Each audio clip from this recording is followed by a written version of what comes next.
Hi, Gemini. Welcome to Pandora Astrology's monthly horoscope for July of 2020. Venus has gone direct, but is still moving slowly. Mercury is going direct, is retrograde from the end of June, and so we have that to deal with. And you being a Gemini, well, you probably usually notice that. Um, and then we have a couple of interesting moon activities and Mars too. Julia, you want to start us out with Mercury retrograde? Because Gemini tends to care about that.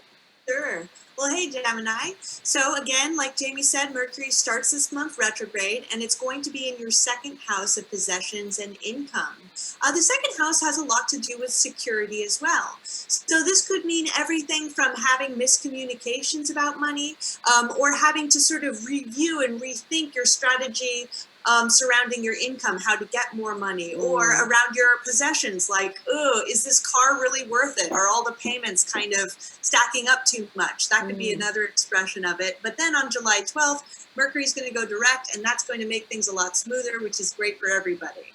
Yeah. Now, Venus is direct this month. She was retro last month, so we're all happy that she's direct. And she's in your first house, which you should be really happy about, Gemini, because that's the house of self.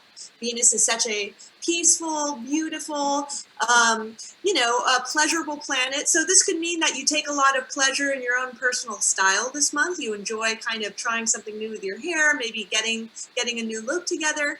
It's a great transit for any type of first impressions you need to make somebody. Your partner's parents, in some capacity, even if it's on Zoom, still, you'll come across a lot better.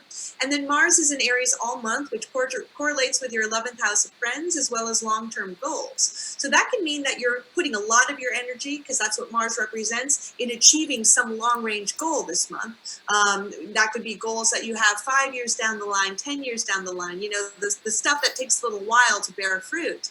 Mars is also kind of a feisty, also a very competitive planet.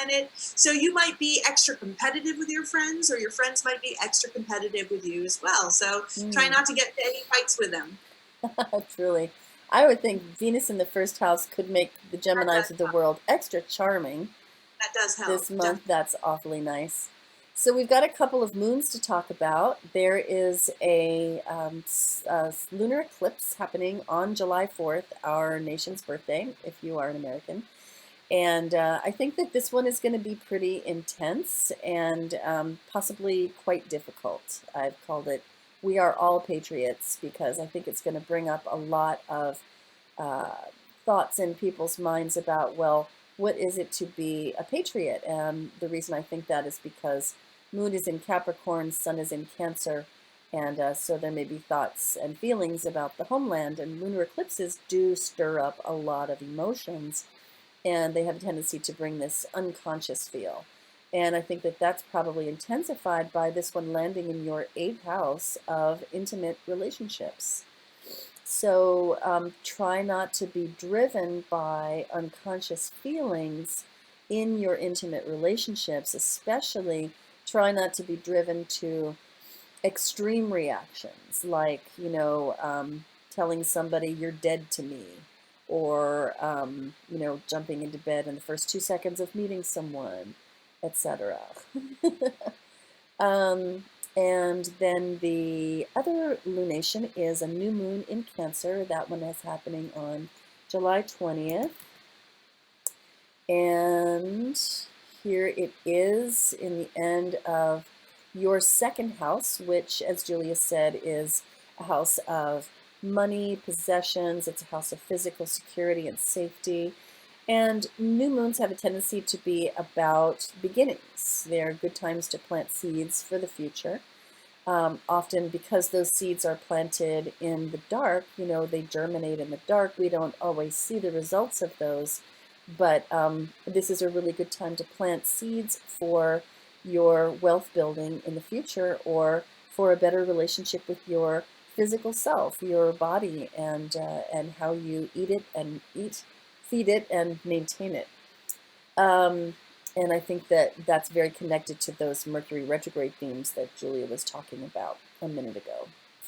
Now, you probably already know that we put out a lot of news videos, and that you can find them organized into monthly playlists. And if you were to go to the July 2020 playlist, you would find one about the lunar eclipse on July 4th, and I recommend that you check that one out. And you may or may not know that you can get a reading from us. And this is, of course, your birthday month. Whether your birthday has already happened or it is yet to come, it's not too late to get that birthday reading that will let you know about the tone of your whole year to come and to give you a chance to get in the driver's seat about that. So that's pretty much what I would recommend.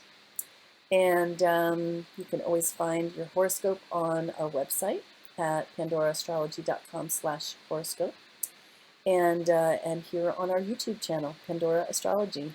Until next month, we'll see you around the cosmos. Bye. Bye-bye.